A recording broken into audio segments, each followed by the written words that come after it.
సోదరీ సోదరులారా, ఈ రోజున దేవుడు మనతో మాట్లాడబోతున్నాడు.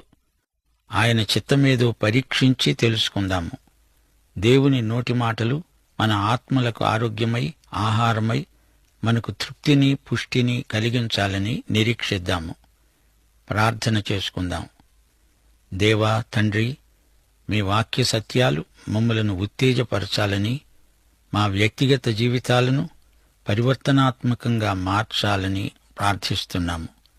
నీ వాక్యము వింటున్న కొద్దీ మా జీవితాలు సంచలనాత్మకంగా నూతన పంథాలో ఆత్మల రక్షణార్థమై వ్యయమైపోవాలని, దేవుని కృప, ప్రేమ, శాంతి మమ్మలను నింపాలని, రోగగ్రస్తులు నీ వాక్య శ్రవణం ద్వారా ఆరోగ్యవంతులవ్వాలని యేసు నామమున ప్రార్థన చేస్తున్నాము తండ్రి. ఆమేన్. సోదరీ సోదరులారా, ఈవేళ మనం ఆదికాండం 10వ అధ్యాయం చదువుకోబోతున్నాము. ప్రతి వచనము విశ్లేషణాత్మకంగా అధ్యయనం చేస్తాము. ఈ అధ్యాయంలో నోవహు 3 కుమారుల ద్వారా రూపొందిన 3 జాతులను పరిశీలిస్తాము. మానవ జాతి యావత్తూ 3 విభాగాలుగా ఏర్పడింది. హామీయులు, షేమీయులు, యాపెతీయులు. యాపెతు సంతతి గాని హాము సంతతి గాని ఎవరని నిర్ధారణ చేయటంలో ఊహపోహలు పనికిరావు. ఇశ్రాయేలులో తప్పిపోయిన 10 గోత్రాలు వీరేనా అంటే వీరెలా అవుతారు అనే ఎదురు ప్రశ్న వస్తుంది. ఊహాజన్యమైన సిద్ధాంతాలు ప్రమాదకరమైనవి. ఇది నోవహు కుమారుడైన షేము, హాము, యాపెతు అనే వారి వంశావళి. జలప్రళయము తరువాత వారికి కుమారులు కలిగారు. యాపెతు వంశావళి తరువాత హాము, చివరికి షేము వంశావళి వివరంగా చెప్పబడింది. అనామకులను గురించి క్లుప్తంగా చెప్పి ఆ వెంటనే ముఖ్య వ్యక్తులను గురించి చెప్పటం జరిగింది. చివరికి ముఖ్యమైన వంశావళి, అదే సరళరేఖ యేసుక్రీస్తు వరకు పొడిగించబడడం ఒక విశేషం. యాపెతు కుమారులు గోమెరు, మాగోగు, మాదయి, యావాను, తుబాలు, మెషెకు, తీరసు అనేవారు. మాగోగు నుండి వచ్చినవారు సిథియనులు, స్లావులు మొదలైన జాతులెన్నో ఉన్నాయి. అంతేకాదు మాదయి నుండి వచ్చినవారు మాదీయులు మొదలైన జాతులు. ఈ జాబితా వివరాలు చూడడం అప్రస్తుతం. ఈ రోజున మనం చూస్తున్న జాతులన్నీ ఈ 3 నుండి వచ్చినవే అని గ్రహిస్తే చాలు. హాము కుమారులు కూషు, మిశ్రాయిము, పూతు, కనాను అనేవారు. హాముకు ఇంకా ఎందరో సంతానమున్నారు. అయితే కనాను మీదికే శాపం వచ్చింది. ఈ కనాను నుండి వచ్చినవారు ఫెనీకీయులు, హిత్తీయులు, యెబూసీయులు, అమోరీయులు, గిర్గాషీయులు, హివ్వీయులు మొదలైనవారు. ఇక హాము కుమారుడు కూషు నుండి వచ్చినవారు కూడా ఉన్నారు. ఈ జాతులన్నీ హాము సంతతి. ఇక కూషీయులు ఎవరనగా 8, 9 వచనాలు. కూషు నిమ్రోదును కన్నాడు. అతడు భూమి మీద పరాక్రమశాలి అయి విజృంభించసాగాడు. అతడు యెహోవా ఎదుట పరాక్రమము గల వేటగాడు. యెహోవా ఎదుట పరాక్రమవంతుడైన వేటగాడు నిమ్రోదు వలె అనే లోకోక్తి పుట్టింది. అతడు పరాక్రమవంతుడు, ప్రపంచమంతా ఏలాలని అతని కోరిక. వేటగాడు. అతడు వేటాడింది పిచ్చుకలను కాదు, వన్యమృగాలను కాదు. అడవులలో, అరణ్యాలలో అతడు వేటాడేవాడు అనుకుంటున్నారా? అలా కాదు. అతడు మనుషులను వేటాడేవాడు. మనుషుల తలలను వేటాడే భయంకరుడు. షీనారు దేశములోని బాబెలు, ఎరెదు, అక్కదు, కల్నే అనే పట్టణాలు అతని రాజ్యానికి మొదలు. షీనారులోని ఈ మహానగరాలు నిర్మించింది నిమ్రోదే. అతడే బాబెలు మహాగోపుర నిర్మాత. జలప్రళయానంతరం ప్రజలందరినీ సమీకరించి సంఘటితపరిచి అందరినీ ఒకే జాతిగా రూపొందించి తానే అందరికీ సామ్రాట్టునైపోవాలని అతని కీర్తి కండూతి. అతడొక పితూరీదారు, బాబెలును నిర్మించిన వ్యక్తి, మానవాత్మలను, ప్రాణాలను వేటాడిన ఆటవిక చక్రవర్తి, అక్రమకారుడు, దుండగీడు, అలజడి చేసే ఆందోళనకారుడు. రాబోయే చిట్టచివరి అంత్యక్రీస్తుకు ముందు గుర్తు. అతని పేరు నిమ్రోదు. హాము వంశీకుల నుండే మొట్టమొదట మానవ నాగరికత పుట్టింది. నిమ్రోదు హామీయుడు. వీరిదే ప్రథమ మానవీయ సంస్కృతి, సభ్యత.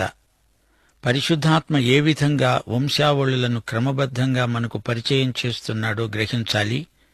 ఈ రెండు వంశావళులను క్లుప్తంగా చెప్పాడు: యాపెతు, హాము. ఇప్పుడు అసలు ముఖ్యమైన షేము సంతతికి వస్తున్నాము. షేము నుండి అబ్రహాము, అక్కడి నుండి ఇశ్రాయేలు జాతి, అందులో నుండి యేసుక్రీస్తు. అది క్రమం. పాత నిబంధనలో వంశావళుల క్రమం ఈ విధంగానే విశదీకరించటం జరిగింది. మానవతలోని తతిమ్మా జాతుల విషయం అవతలపెట్టి ఇప్పుడు షేమీయుల వంశవృక్షాలు, శాఖలు, ఉపశాఖలు తీసుకుని మనకు వివరిస్తున్నాడు. ఆ తరువాత ఇతర జాతుల ప్రసక్తి కూడా వస్తుంది. లోకములోని జాతులన్నిటినీ దేవుడు ప్రేమిస్తున్నాడు. ఆయన ప్రథమ ప్రయోగం ఇశ్రాయేలు జాతి. 10వ అధ్యాయంలో మొత్తం 70 జాతులు పేర్కొనబడ్డాయి. అందులో 14 యాపెతు వంశం తాలూకు జాతులు, 30 జాతులేమో హామీయులు, 26 జాతులు షేము నుండి వచ్చినవి. మొత్తం 70 జాతుల పూర్వాపరాలు ఈ అధ్యాయంలో ఉన్నాయి. ఈ రోజున కొన్ని జాతులు ఉచ్ఛదశలో ఉన్నాయి, కొన్ని వెనుకబడి ఉన్నాయి. అన్ని జాతులు ఈ ముగ్గురి ద్వారానే వచ్చాయని 10వ అధ్యాయంలో మనం నేర్చుకోగలం.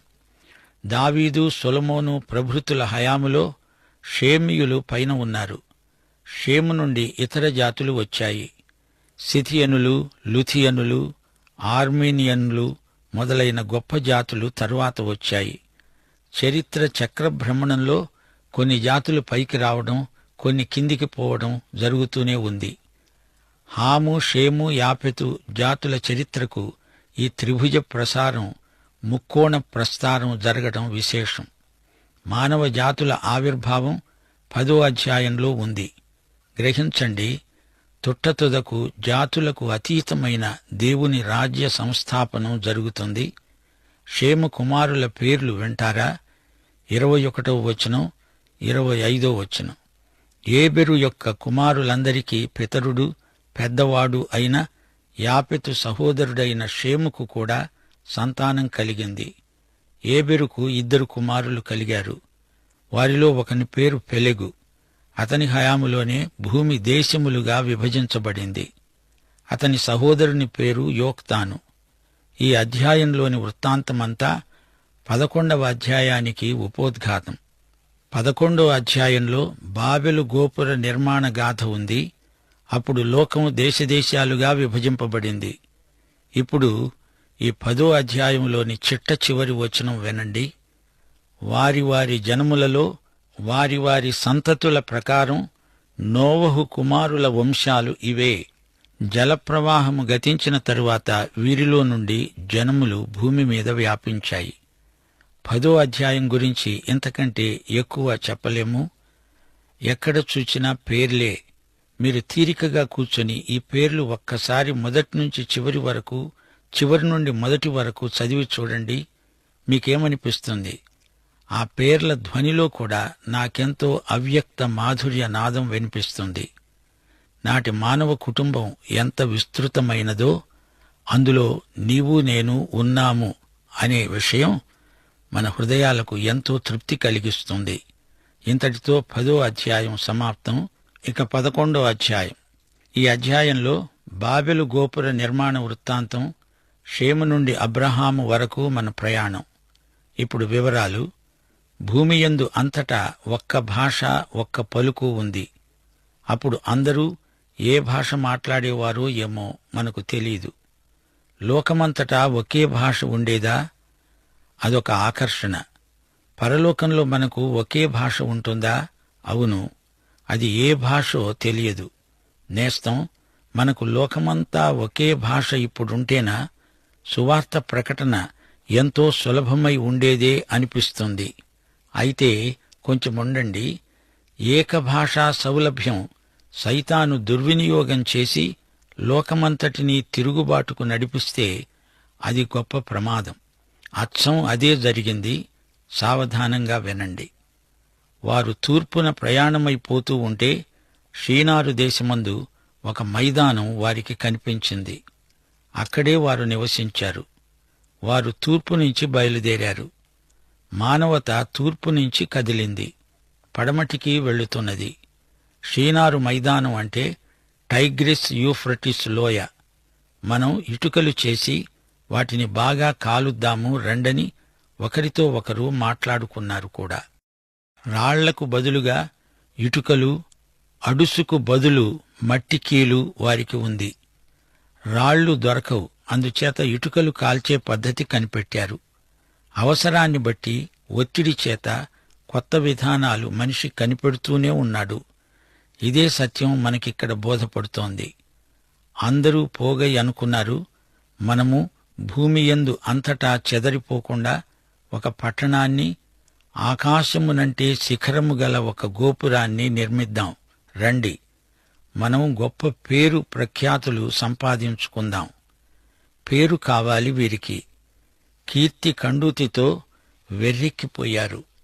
నాటి నుండి నేటి వరకు మనిషికి పేరు తెచ్చుకోవాలి అనే తపన ఎక్కువైపోతూనే ఉంది.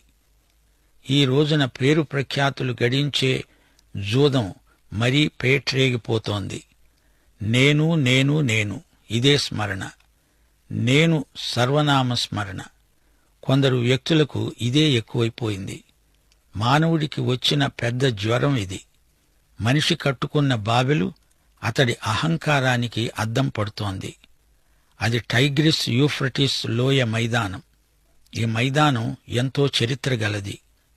భూగర్భ శాస్త్రజ్ఞుల తవ్వకాలలో కనిపెట్టిన శిథిలాలు మనకెంతో ఆసక్తిదాయకమైన పరిశోధనలు. అబ్రాహాము నివసించిన కల్దీయుల ఊరు అనే ఊరు. ఇటుకలతో కట్టిన పెద్ద ఇండ్లు, బలిపీఠాలు, నరబలి కూడా ఇచ్చేవారు. చిన్న పిల్లలను కణకణ మండే నిప్పుల్లోకి విసిరిపారేసేవారు. బాబెలు ఏమిటిది? మానవుడు దేవునికి వ్యతిరేకంగా చేసిన తిరుగుబాటుకు బాబెలు ప్రతీక. సర్వశక్తిమంతుడైన దేవునికి మానవుడు ఎదురు తిరిగాడు అనటానికి బాబెలు చరిత్రాత్మకమైన సాక్ష్యం. ఈ తిరుగుబాటు ఉద్యమానికి నాయకుడు నిమ్రోదు. బాబెలు నగర నిర్మాత, గోపురాన్ని రూపొందించిన దుష్ట ఇంజనీరు నిమ్రోదు. అక్కడ నుండి ప్రపంచ సామ్రాజ్యాన్ని సంపాదించాలని నిమ్రోదు కల, దుష్ట కళ. దేవుణ్ణి ఓడించి తానే ఒక దేవుడైపోవాలనే తాపత్రయం. తన కోరికలు ఈడేర్చుకునేందుకు ఎంతకైనా తెగిస్తాడు, సాహసిస్తాడు నిమ్రోదు. తన సామ్రాజ్యానికి ఒక కేంద్రం కావాలి. రాజధాని నగరం నిర్మించాలి. జనాన్ని పోగు చెయ్యాలి, సంఘటితపరచాలి. నిమ్రోదు రాజధాని బాబెలు నగరం. తానొక ప్రపంచ విజేత అయిపోతాడు. అందరి చేత జేజేలు చెప్పించుకుంటాడు. వందిమాగధులు కైవారం చేస్తుంటారు. ప్రజలలో తన పేరును విస్తృత ప్రచారం చేయించాలి. ఎక్కడ చూచినా నిమ్రోదు, నిమ్రోదు, నిమ్రోదు అని అతని కీర్తి నలుదిశలా ప్రసరించాలి. నిమ్రోదు నినాదాలు దిక్కులు పిక్కటిల్లిపోవాలి. అతని కీర్తికి శాశ్వతమైన స్తూపాలు నెలకొల్పాలి. పాటల్లో మాటల్లో నిమ్రోదే. మానసికంగా మనుషులను ప్రభావితం చెయ్యాలి. నిమ్రోదీయ సంస్కృతితో లోకాన్ని నింపాలి. బాబెలు గోపురం, అది నిమ్రోదు కీర్తి కాపురం.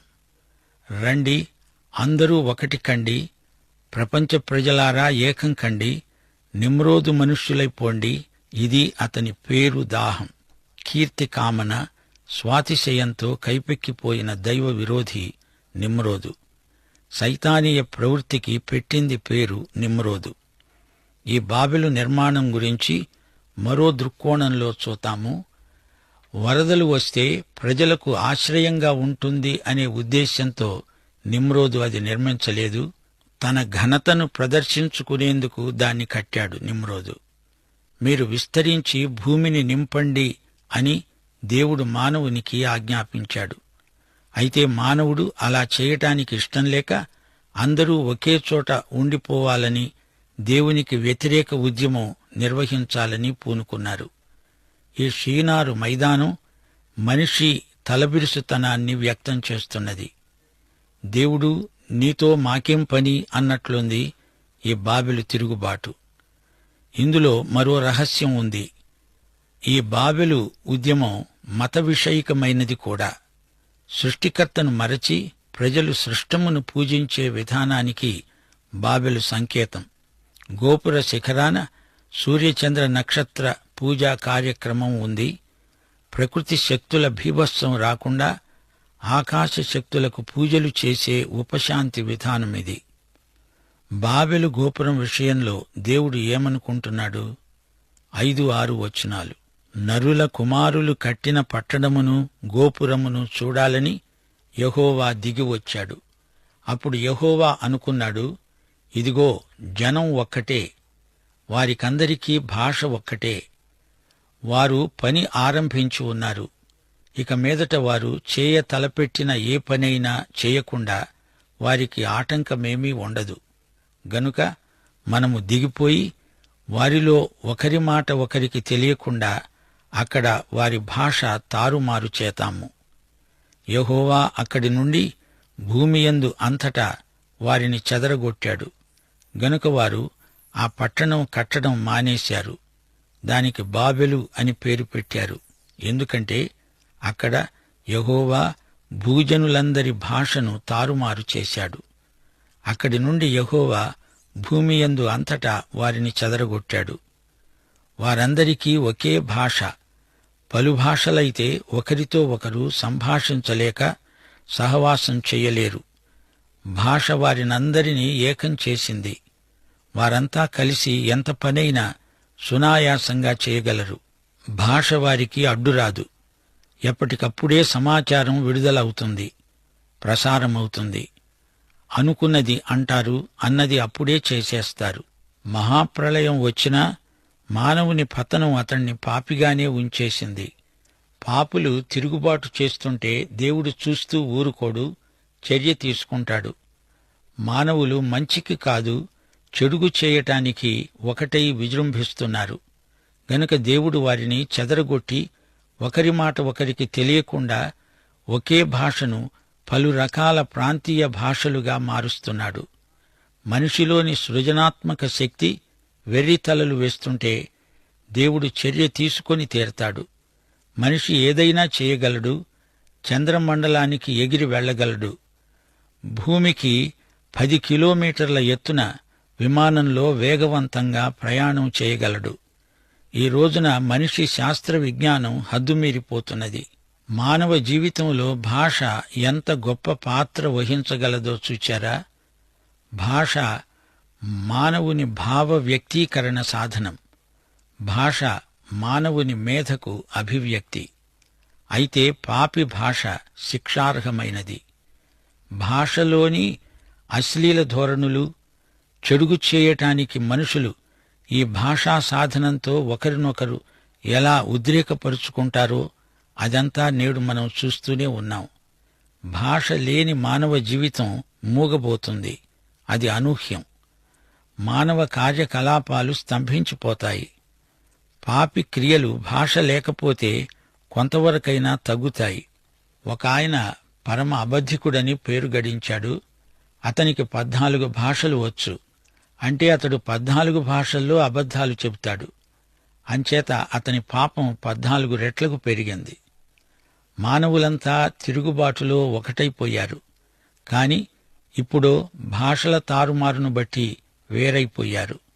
భాష మనుషులను కలుపగలదు, అదే భాష వేరు చేయగలదు కూడా. సరిహద్దుల కంటే, రాజకీయ పొలిమేరల కంటే, సముద్రాల కంటే మనుషులను భాషా విభేదాలు ఇంకా ఇంకా వేరుపరచి దూరం చేయగలవు. భాషలు క్రమేణా పరిణతి చెందాయి అంటారు కాని దేవుడు వారి భాషలను తారుమారు చేయగా అప్పుడే వివిధ భాషలు ఏర్పడ్డాయి. బాబెలు నిర్మాణ పథకం చిన్నాభిన్నమైపోయింది. బాబెలు కేంద్రం నుండి, షీనారు మైదానం నుండి అటొకరు ఇటొకరు తలా ఒక దిక్కుకు తరలిపోయారు, చెదిరిపోయారు. ఇదో విచిత్రం. ఒకరి భాష ఒకరికి అర్థం కాదు. అసలు భాషే ఒక అద్భుతం. మాట్లాడడం, వినటం అనే రెండూ విచిత్రమైనవే. భాషా సృష్టికర్త అయిన దేవునికి స్తుతులు. దేవునికి సన్నిహితులైన వారికి భాష గొప్ప ఆశీర్వాదం. దేవునికి దూరమైన వారికి అదే భాష ఒక శాపం. దేవుని నిఘంటువులోనికి సైతాను రవాణా చేసే మాటలు శాపగ్రస్తమైనవి. తిట్లు, శాపనార్థాలు, అశ్లీలాలు ఇవన్నీ భాషా మాలిన్యానికి ప్రత్యక్ష నిదర్శనాలు. ఈ రోజున మళ్లీ ఒకసారి ఈ భాషా విషయంలో దేవుడు ఏదైనా చేస్తే బాగుంటుంది అనిపిస్తున్నది. బాబెలు గోపురం దగ్గర తారుమారైన భాషలు పెంతెకొస్తునాడు మళ్లీ దేవుని ఆత్మచేత ఒకటైనాయి. అన్ని భాషల్లో సువార్త ప్రకటించటంలో భాషపై ఉన్న తీర్పు విడుదల పొందింది. సోదరీ సోదరులారా, ఈ రోజున బైబిలు అన్ని భాషల్లోకి అనువదించబడింది. ఆధునిక భాషల్లోకి, ఆటవిక భాషల్లోకి కూడా బైబిలు వచ్చేసింది. శుభవార్త మానవ జాతి అంతటి కోసం ఉద్దేశించబడింది. బాబెలు గోపురం భాషల తారుమారు సమస్యను దేవుడు తీర్చాడు, పరిష్కరించాడు. ప్రేమ భాషలో అన్ని భాషల మధ్య ప్రేమ సదవగాహన కలుగుతుంది. క్రీస్తునందు మళ్లీ అందరూ ఒకటవుతారు. మనిషి తన పేరు కోసం తాపత్రయపడడు, యేసు నామమును ఘనపరుస్తాడు. నిమ్రోదుకు నాశనం, యేసుకు సంపూర్ణ జయం, దిగ్విజయం. పాత నిబంధనలో షేము నుండి అబ్రహాము వరకు కొనసాగిన వంశవృక్ష శాఖలను పరిశీలిస్తాము. వచ్చే పాఠంలో మరికొన్ని సత్యాలు నేర్చుకుందాం. ప్రార్థన చేసుకుందాం. మహిమగల మా తండ్రి, నేటి సందేశం కొరకు మీకు మా హృదయపూర్వకమైన కృతజ్ఞతలు. ఈ వాక్యాన్ని మా ఆత్మల కొరకై ఆశీర్వదించమని, మమ్మల్ని యేసుక్రీస్తును పోలిన ప్రజలనుగా రూపొందించుమని, మీ కృపకు మమ్మల్ని సాధనములుగా వాడుకునుమని, మహిమ పొందుమని యేసుక్రీస్తు వారి దివ్యనామమున ప్రార్థన చేస్తున్నాము తండ్రి. ఆమేన్.